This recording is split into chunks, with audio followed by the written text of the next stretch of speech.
High, সোহাগ থেকে বলছি। বিয়ের পর হাজব্যান্ডের কর্মসূত্রে আমাকে কিছু মাসের মধ্যেই কলকাতা চলে যেতে হয়। যতবারই আমি বাড়ি থেকে কলকাতায় ফিরি, সেদিন থেকেই না আবার আমাদের দুজনেরই বাড়ি ফেরার জন্যে দিন গোনার পালা শুরু হয়ে যায়। যখনই আমরা কোনো ছুটি ছাটা পাই, আমরা অন্য কোথাও ঘুরতে যাওয়ার প্ল্যান না করে বাড়ি যাওয়ার প্ল্যান করি, কারণ আমাদের কাছে ফার্স্ট প্রেফারেন্স থাকে বাড়ি। আমরা দুজনেই ভীষণভাবে ফ্যামিলি ওরিয়েন্টেড এবং আমাদের দুজনেরই ভীষণ হোমসিকনেস হয়। তো আমরা এই কারণেই ভাবি যে যখনই আমরা সুযোগ পাবো বাড়ি চলে যাব।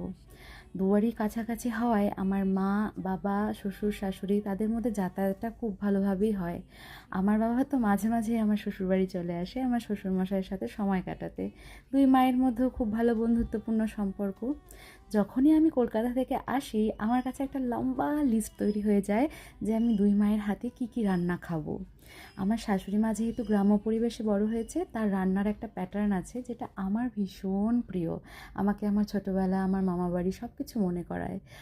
আর আমারও প্রচুর লিস্ট থাকে যে আমিও বাড়ি গিয়ে গিয়ে এটা এটা বানিয়ে খাওয়াবো। আমার ননদ, নন্দাই তাদের অনেক আবদার থাকে অনেক সময়। তো আমি যখন রান্না করি, শ্বশুরবাড়িতে রান্নাঘর থেকে না আমি পাহাড় দেখতে পাই। শহরের ওই কোলাহল, ওই চেঁচামেচি থেকে যখন আমি আমার শ্বশুরবাড়ির এরিয়ায় প্রবেশ করি, তখন এই সবুজ, এই পাহাড় আমায় শান্ত করে দেয়। এটা আমার মায়ের সেন্টার, মানে আমার শাশুড়ি মায়ের। মা আশাকর্মী।